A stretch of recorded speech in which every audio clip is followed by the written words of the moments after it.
एक बाप अपनी सगी बेटी के साथ ऐसा कर सकता है, कोई सोच नहीं सकता। दिल छू लेने वाली कहानी। मेरी शादी को 7 साल हो चुके थे, लेकिन कोई बच्चा नहीं था।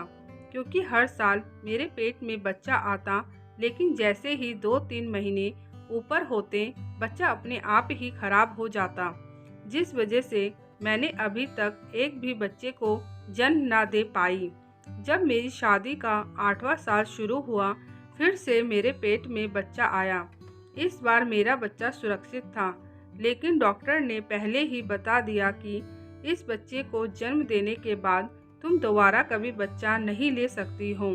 डॉक्टर ने कहा, अगर तुमने दोबारा बच्चा लिया तो तुम्हारे जान को खतरा हो सकता है। मैंने डॉक्टर को यकीन दिलाया कि मैं दोबारा बच्चा नहीं लूँगी। इसी बच्चे का पालन पोषण अच्छे से करूँगी। मेरा पति मुझसे बहुत ज़्यादा नफरत करता था, क्योंकि मैं इतने सालों से उसको बच्चा नहीं दे पा रही थी। लेकिन इस बार भी मेरा पति खुश नहीं था, क्योंकि मुझे लड़की हुई थी और उसको लड़का चाहिए था। मेरा पति कहता था, जा इस लड़की को कहीं फेंक के आ जा। मैंने अपने पति को मना कर दिया। मैंने कहा, ये मेरी एक लौती औलाद है, इसको तो मैं अपने कलेजे से लगा कर पालूंगी। तो मेरा पति कभी कभी मुझे मारने भी लग जाता कि मुझे एक लड़का पैदा करके ना दे सकी। एक बच्चा पैदा किया है, वह भी लड़की। मेरा पति पहले तो थोड़ा बहुत कमा कर मुझे घर खर्च के लिए देता था, लेकिन मेरी बेटी होने के बाद उसने बिल्कुल भी खर्चा देना बंद कर दिया और मैं अपनी बेटी की वजह से काम करने कहीं जाना नहीं चाहती थी। बेटी को पति के सहारे भी नहीं छोड़ सकती थी, क्योंकि वह तो मेरी बेटी से बहुत नफरत करता था। मेरा पति कहता था, इसी लड़की के वजह से तू मुझे बेटा ना दे पाई। मैं घर का खर्चा चलाने के लिए घर में ही बैठकर आस पड़ोस और मोहल्ले वालों के कपड़े सीती थी। इसी सिलाई के पैसे से मैंने अपनी बेटी का पालन पोषण किया। पहले तो मेरी बेटी बहुत ही पतली दुबली थी, लेकिन उसका रंग बिल्कुल गोरा था। जो भी मेरी बेटी को देखता था, यही कहता था कि ये तुम्हारी बेटी नहीं लगती, तुम्हारी बेटी बहुत ही सुंदर हुई है। लोगों की बातें सुनकर मुझे भी बहुत अच्छा लगता था। मेरी बेटी अब 12 साल की हो गई। मैं उसे कहीं भी अकेले जाने नहीं देती थी। अगर मुझे कहीं जाना होता था, मैं उसे साथ ही लेकर जाती थी। एक पल भी मैं उसको अकेला नहीं छोड़ती थी।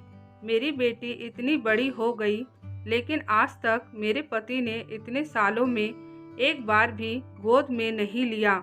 यहाँ तक कि मेरा पति बेटी की ओर देखता तक नहीं था। उसका कहना था, ये तो मनुष्य है, पता नहीं तूने इसको क्यों पैदा कर लिया है। मैं अपनी पति की बातें एक कान से सुनती और दूसरे कान से निकाल देती, क्योंकि मुझे पता था वह एक बेकार इंसान है।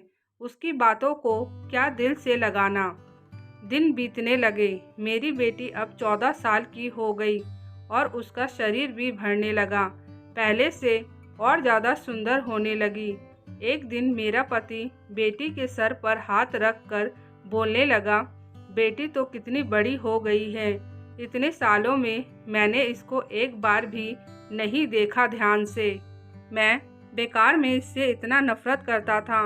बेटियां तो इतनी प्यारी होती हैं और एक दिन अपने घर की भी हो जाएगी। हमारी कौन सी बहुत सारी औलाद है, ले देकर भगवान ने एक ही औलाद दी है। अब मुझे अकल आ गई है। अब मैं अपनी बेटी से बहुत प्यार करूँगा। और पता नहीं मेरा पति धीरे धीरे बदलने लगा। अब कमाकर भी लेकर आने लगा। मेरे लिए भी साड़ियाँ लेकर आता, बेटी के लिए भी कपड़े लेकर आता, रसोई के लिए राशन लेकर आने लगा। मैंने भी भगवान से शुक्रिया अदा किया कि देर से ही सही इस आदमी को अकल तो आई। मेरा पति अब मेरा और मेरी बेटी का बहुत ध्यान रखने लगा। अब रोज़ कुछ ना कुछ खाने पीने की चीज़ें लेकर आता रहता था।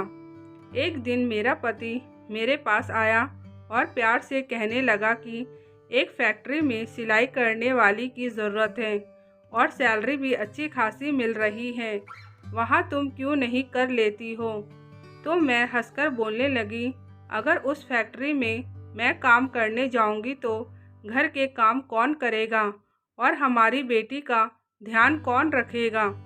तो मेरा पति कहने लगा कि तुम्हें तो पता ही है मेरी इनकम इतनी ज़्यादा नहीं है और हमारी बेटी भी बड़ी हो रही है, उसकी शादी के लिए भी अभी से कुछ जमा करते रहेंगे तभी अपनी बेटी की शादी कहीं अच्छी जगह कर पाएंगे।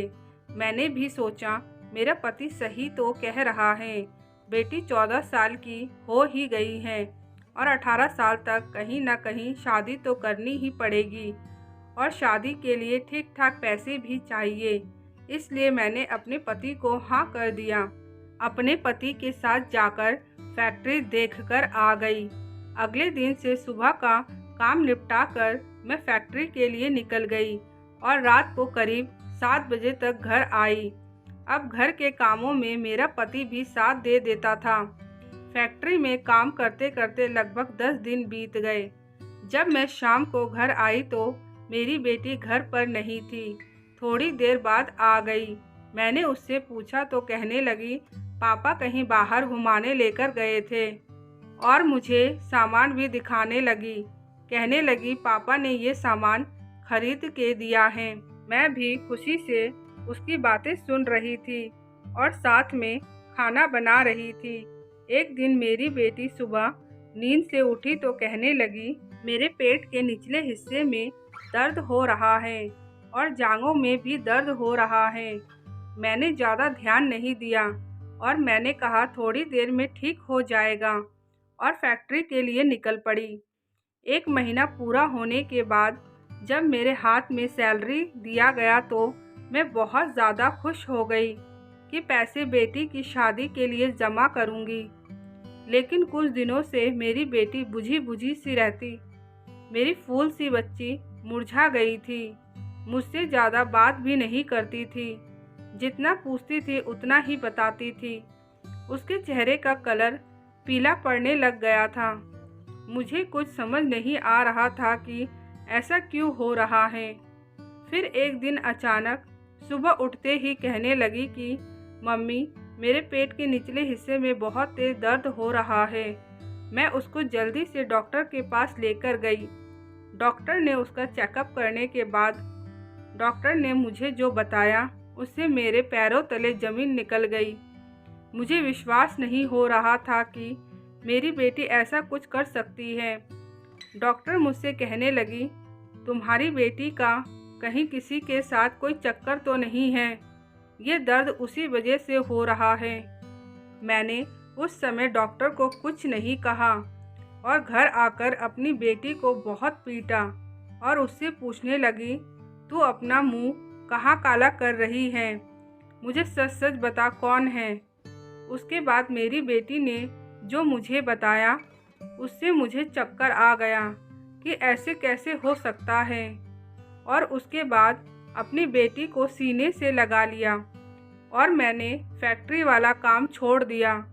मेरा पति मुझसे पूछने लगा, क्या बात है, आज काम पर नहीं जा रही हो? मैंने कहा, नहीं जाऊंगी, मैंने काम छोड़ दिया है। तो उसने पूछा, क्यों छोड़ दिया है? मैंने कहा, मेरी मर्जी, अब मैं अपनी बेटी के साथ ही रहूंगी, उसको कभी भी अकेला नहीं छोड़ूंगी। तो मेरे पति ने कहा, उसके साथ मैं तो हूँ। मैंने कहा, मैंने देख लिया तुम कितना ध्यान दे रहे हो। अब दुनिया इधर से उधर चली जाए, मैं अपनी बेटी के पास ही रहूंगी। तो मेरे पति का मुंह बन गया। अब मेरा पति घर का कोई भी सामान लेकर नहीं आता था और ना ही कोई खाने पीने का सामान लेकर आता था। अब मैं अपनी बेटी को अपने पास ही सुलाती थी। अब मैं पहले की तरह लोगों के कपड़े सीलने लगी और अपनी बेटी का गुजारा करने लगी। अपनी बेटी को अपने पति के पास बिल्कुल भी नहीं छोड़ती थी। मेरा पति अब दोबारा से मुझसे नफरत करने लगा था। एक दिन मेरे पति ने मेरे खाने में बेहोशी की दवा मिला दी, जिस कारण मैं रात भर सोती रही और सुबह भी देर से उठी। लेकिन जब मेरी आँख खुली तो मैंने देखा मेरी बेटी मेरे पास में नहीं है, वह दूसरे कमरे में सो रही है और मेरा पति बरामदे में बैठा हुआ है। मैं जल्दी से उठकर अपनी बेटी के पास गई और उसको उठाया। मैंने उससे कहा, तू यहाँ क्यों सो रही है, मेरे पास क्यों नहीं सोई? तो बेटी कहने लगी कि पापा ने ज़बरदस्ती इस कमरे में सुलाया था।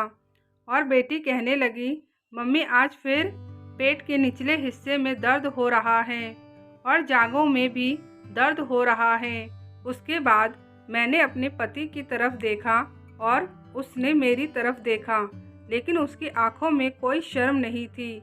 मैं गुस्से में रसोई घर में गई और बड़ा सा चाकू लेकर आई और अपने पति के गर्दन पर रखा। और जैसे ही मैं अपने पति का गर्दन काटने वाली थी, मेरी बेटी बहुत तेज चिल्लाई, मम्मी नहीं।